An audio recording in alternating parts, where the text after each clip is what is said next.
Hello and good morning. We're delighted to bring you this live stream all about risk assessments for village halls. Hopefully this will be an opportunity to learn about why risk assessments are needed and how to do them. The session is being delivered by our corporate partner Zurich. Zurich provides specialist insurance for village halls, and they're very kindly sponsoring the advice and information service members of the ACRE network offer to rural community buildings throughout England. I will leave you now in the very capable hands of Michelle and Natalie, who are here today to answer any questions you might have. As we go through the live stream, please feel free to put your questions in the comment box in both Facebook and YouTube. I'm going to leave you now with Michelle, who's going to provide a very brief presentation. Thank you so much, Philip. Hi, my name is Michelle York, and I work as a risk consultant for Zurich Risk Engineering. And my role today, in partnership with ACRE, is to help you understand the basic application of risk assessment for those of you involved in the safe management of your village hall or when planning any type of celebration or event. As a brief overview, we're going to look at an introduction to risk assessment and discover some of the common misconceptions about risk assessment and also what risk assessment is really all about. Then we'll look at why you should be concerned to do a risk assessment in the first place before exploring the 5 key steps you need to follow. We'll then cover some record-keeping requirements and then put risk assessment into practice with a run-through an example event. Finally, I'll share some useful resources with you to help with your own risk assessments before moving on to a short Q&A at the end. But first, let me ask you whether you have had any of these thoughts or experiences about risk assessment before. I know I have, because this is what I used to think about risk assessment when I heard the words risk assessment. Have you felt like risk assessment is a fine balancing act where, despite your best efforts, you put one foot wrong and there's an accident or a claim just waiting to happen? Has risk assessment resulted in reams and reams of paperwork for you with lots of red tape and bureaucracy? If it has, I feel your pain, I've been there. Or worse still, has risk assessment been a box-ticking exercise simply to keep the council or committee happy? I would venture to say that risk assessment isn't and shouldn't be any of these things. If it is, then we're really missing the point and the focus is probably in the wrong place. So what is risk assessment about then? Well, it might surprise you to think of yourself as a risk assessment aficionado, but you are. Each and every one of us is making risk decisions every day of our lives. When we get in our cars, it's estimated that we make on average 400 observations and 40 decisions every 2 minutes to help us get to our destination in one piece. Now, sometimes, as we know, we don't make the best decisions, we make mistakes, and this is where formal risk assessment helps us follow a systematic process to ensure that we are correctly identifying what can harm people and what further precautions we can take. You are probably already taking steps to protect people, but your risk assessment will help you decide whether you have covered all you need to. It helps you think about how accidents could happen so that you can concentrate on real risks, those that are most likely to cause harm or cause the most significant harm.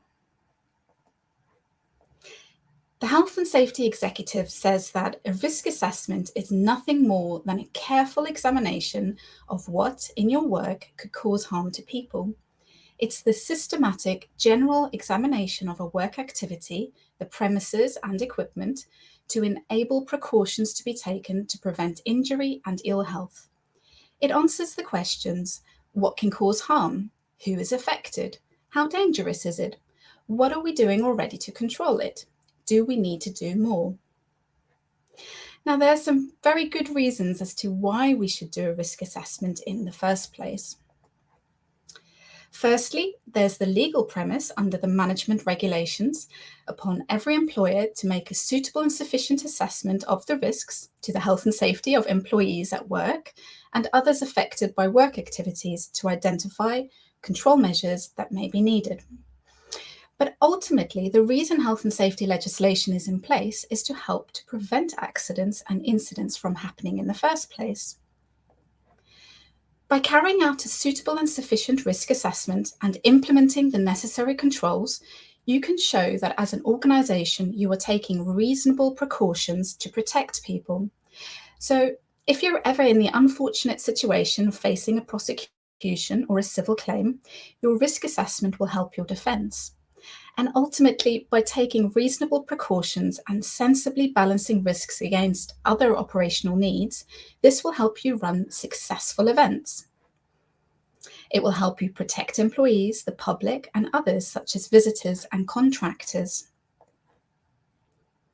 Good risk assessment helps protect your reputation as a responsible, caring, and trustworthy organisation.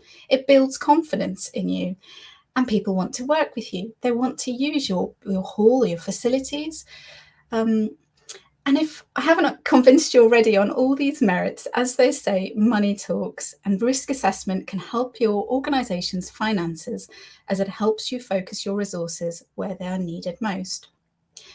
So what steps do you need to take when carrying out a risk assessment? Well, the HSE says that there are 5. And they've developed some excellent resources on the 5 steps of risk assessment. And at the end of this presentation, there will be a link to them so that you can access them at a later stage for further detail if this is new to you. What I will do here is draw out some key additional points around the HSE's 5 steps. Firstly, when you're identifying what can cause harm, that is the hazard or hazards, it's good to have lots of conversations with your employees and regular volunteers.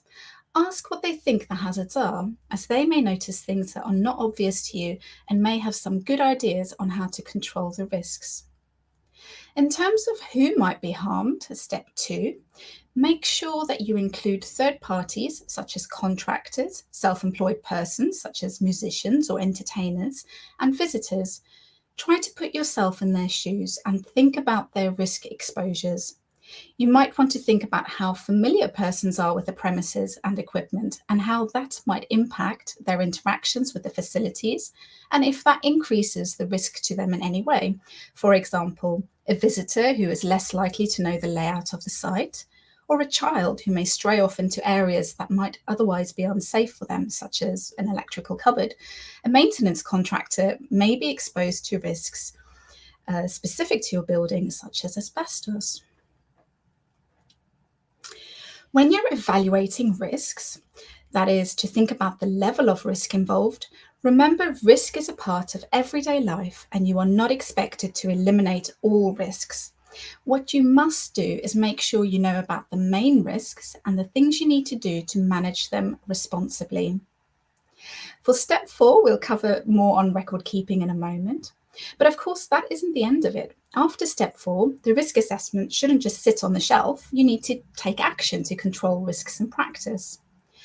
Finally, in relation to step 5, make sure you have a process in place to regularly review your risk assessment. If you're running recurring events, are there lessons learned from previous events that need to be incorporated into your review, such as new hazards not previously identified or known risks of injury following an accident? If you have 5 or more employees, you must keep a written record of your significant findings. You don't need to focus on any trivial risks. Remember, it is action and not paperwork that protects people. A documented risk assessment can also help you in defending claims. It's worth bearing in mind that risk assessments are often requested during liability claims and can provide a successful defense. For adults, a claim can be brought up to 3 years from the date of the accident, but for children, a claim can be brought any time up to 3 years after they reach 18 years of age. At the end of this presentation, I will share some resources with you to help you with recording of your significant findings, and I'll provide a simple risk assessment template that you can use. Now that we've covered risk assessment steps, let's look at a practical example. Here I've chosen an example of a village hall that is organising a community fete and Platinum Jubilee celebration event. I'm sure many of you will have your own Jubilee celebrations coming up soon too. In this example, there will be an interactive inflatable game setup and a bouncy castle. Many people are expected to travel in by car, and a large car park will be available at the back of the village hall, as well as other local parking facilities on roads and verges. There will be a number of food stalls, as well as a one-off licensed bar within the hall. There will be a small outdoor stage for live music and announcements, and of course, bunting galore. So, what should the risk assessment include? Well, I think it's helpful to keep in mind the 3 W's: who, where, and what when thinking about the main health and safety considerations here. Firstly, who is the event aimed at? Who will attend? Is it likely that any particularly young, old, disabled, or vulnerable persons will be attending? Also think about the workforce, including contractors, self-employed food stall holders, and musicians and staff. Then consider the location. Where is the event taking place? The car park, the ground, and the village hall building will all be used and may have specific hazards and risks attached to them. And then, what activities will be taking place and what equipment will be used, and what elements of these activities or equipment can cause harm. Consider hazards during the build period, for example, when the stage, stalls, and decorations are being set up, as well as what can cause injury during the event and afterwards during the breakdown and pack up. This is by no means an exhaustive list, but I would consider things like whether slips and trips can happen. How will large crowds be managed, particularly if larger than expected numbers turn up? How will traffic move safely around the site? How will equipment be moved safely? Will there be any work at height? Particularly during setup and breakdown, these can be particularly hazardous activities to think about. And if food is being served, then food contaminated with pathogens or foreign objects might be a hazard to consider. And there may be other hazards not listed here, such as fire and electrical hazards, or those associated with excessive alcohol consumption. For each of your sites, your local knowledge of the site, activities, and equipment will help you identify what may result in harm. And then once the hazards have been carefully thought through, we then move on to think about existing controls and whether there is anything else that may be needed to protect people. For example, do staff require specific training on, say, manual handling or work at height? Perhaps further due diligence checks are needed on food stall holders to make sure they will be able to serve food that is safe for consumption. And we would need to check that there are inspection certificates for certain types of equipment, such as electrics, inflatables, and gas equipment. Maybe a one-way traffic system needs to be introduced across the site, or a traffic steward employed. Think about emergency arrangements, for example, in the event of a fire, and first aid provision. Are there arrangements in place to make sure contractors have their own risk assessments and that they will adhere to safe working practices? How will they be monitored? Now, when you're thinking about what action to take to prevent or reduce risk, you need to do what is reasonably practicable to protect people. And what do we mean by this? Well, we take into account the risk, that is, the likelihood that someone will be injured and the seriousness of the possible injury, but we also balance that against the social value of the activity. We don't just ban or stop activities because there might be some risk involved. If the positive impact on the community, for example, far outweighs the risk and reasonable and sensible risk control measures are in place, then there's no reason the event can't go ahead. How much certain additional risk control measures will cost is also a relevant factor. And if the cost grossly outweighs the risk control benefits, then obviously that would not be considered reasonable. So risk assessment does require sensible balancing of the risks against the time, trouble, and money required to control them. So that was my very quick run through the basics of risk assessment. I hope you will be able to take this information back to your communities as part of your celebration planning so that you can have wonderful and safe events that will be remembered for a long time for all the right reasons. As I mentioned, there are a number of resources available which may be of use to you, and they're listed here. In particular, I would like to draw your attention to the HSC's example template specifically for village halls. So it's a risk assessment template. And also Zurich's recently published guidance on organising a safe Jubilee event. And that includes things like event planning and risk assessment and licensing requirements. So all the links are there for you to access afterwards. So lovely. At this point, I will say thank you for your time, and I'll hand over to my colleagues to hear if there are any specific questions on the subject of risk assessments and events. Hi, Michelle. Thank you so much for that. That was really helpful. My name is Natalie, and I work in the Partnerships and Marketing team at Zurich. And yes, we have got a couple of questions that have come in. So I will share them with you, and if you could answer, that would be brilliant. So the first one is, how often do we need to update our risk assessments? Oh, great question. So risk assessments need to be updated continuously, and you want to be thinking about reviewing your risk assessment, particularly if there's been any change in the hazards or the activities, or if you're running a new event, or if there's any other risk information that you know of. For example, if it's a recurring event and there's information from previous events that are relevant to the new event, so there might have been an accident, or maybe you're introducing new equipment, that's a good time to think about updating that risk assessment. Excellent, thank you. The other one which we've received, which links to that, I think, quite closely, is, are there any templates that we can use to complete the risk assessment? And I think you might have mentioned that, but yeah, if you could just tell us a bit more about where to find those, that'd be helpful. Yeah, so in that previous slide, there's a link to the Village Hall risk assessment template drawn up by the Health and Safety Executive, the HSE. So that's a very useful one as a guide as to some of the things you need to be thinking about.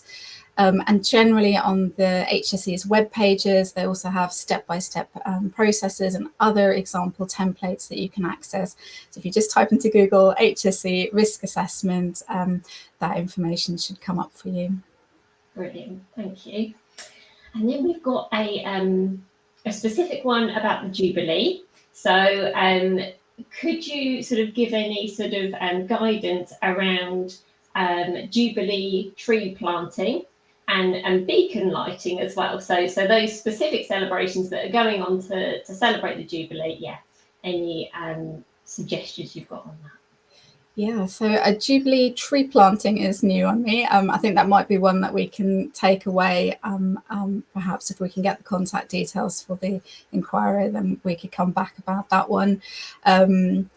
In terms of lighting of beacons, this is an activity that is taking place, as far as I'm aware, across the country. Many places are looking at different types of beacon setup, from very basic to very large structures and bonfires. Obviously, there are some very specific risks attached to that will need to be carefully considered, particularly around your fire risk assessment. So you'll need to have thought about the fire hazards included in that. Again, within our guidance published by Zurich on organising a safe Jubilee event, there is a little bit more further information around lighting of beacons and some of the things you need to think about. Excellent, thank you. And again, another sort of celebration event. So we one of the community action groups, Rural Action Community of Nottinghamshire, have said that they are putting on a celebration on their village green, and they're going to have some activities like welly wanging and rounders. Sounds like great fun. And they sort of said, do their participants need to sign a waiver to take part? Yeah. Okay. So I think there's two different aspects there. One is the sort of legal health and safety aspect. So in law, there's no requirement to sign a waiver, but they can be very helpful in terms of defending claims. So unfortunately, sometimes, there's a bit of a claim culture. So having a waiver and or some other means of clearly communicating risk information to participants can be a really good way of protecting yourselves as an organisation, not stopping the fun, but making sure that people are fully aware of the risks that they are partaking in. So no requirement to do so, but there might be some good reasons why you want to think about having a waiver in place. Okay, excellent, thank you. And that links into another question that we've got in, which was around the elimination of risks. So yeah, how do we eliminate risks without ruining the celebration? Yeah, I mean, nobody wants to be the fun police. And, we've all heard sort of horror stories about conkers and, just bans on anything that, we could possibly enjoy, or, fun activities. And we don't want to do that, particularly where, there are community benefits to getting people involved. And there are lots of community spirited events that are, that are a good thing. The HSE have got a Mythbusters page, which includes lots of examples like that, where people have been told, oh, you can't do this, you can't do that. And actually, that's just nonsense. You can. But what you do need to think about is, what are the main risks and what are the reasonable steps you can take to reduce them. So it's about being sensible. It's about not going over the top, but also making sure you've got a complete picture of how people might be injured, and understanding and acting on, those risks with risk control measures to reduce the risk if that's possible. Excellent, brilliant. And then another question, I guess, linking back to the waiver question, which is, would clear signage be an alternative to signing a waiver? Yeah, it can be. There are examples, for example, in the leisure industry, in gyms, they often use signage as a way of communicating risk information. The difficulty with the sign is nobody reads them, unless they're really exciting. So again, it's about what is reasonable and how effective that control measure is going to be. Yes, you can use signs, but I would say make sure that they're engaging and that people are likely to pick up on the information, the key information you want them to know about what they're taking part in. Excellent, thank you. Another one around licensing. So do I need a license for my event? Yeah, so the answer is possibly. If you have any licensable activities, then you might need to apply for a license from the council. And that will include things like certain types of entertainment and the supply of alcohol. So when we're thinking about licensable entertainment, we call this regulated entertainment. And that will be for things like where you have amplified live or recorded music to an audience of more than 500 people. And other things like, if you're screening a film to an audience, there is guidance available on the .gov website. So again, if you just put in google.gov and licensing requirements, then that will come up. It's worth saying that there are exemptions for community premises, such as village halls, church halls, other similar buildings, and that will be dependent on what exemptions your local council have in place. So it's going to vary from council to council.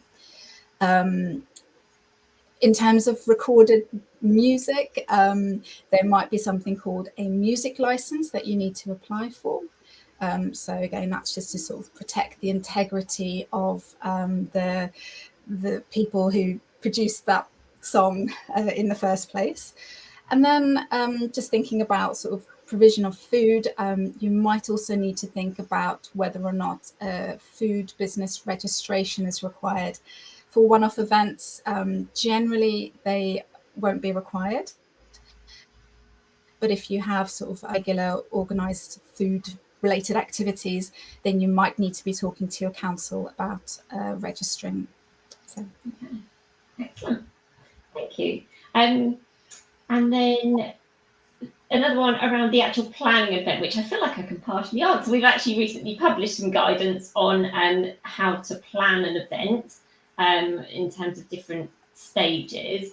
But yeah, maybe, I don't know, Michelle, if you could just explain a little bit more about resources that are available to help with planning events. Yeah, so again, just sort of going back to our Jubilee guidance, I think that's a useful starting point, and there are lots of links within that guidance. It's sort of like just a really short, here are sort of 8 key things you need to think about, but within that it links to other documents, some sort of like risk management guidance that Zurich has produced, as well as government guidance and templates that you can use for your risk assessments again.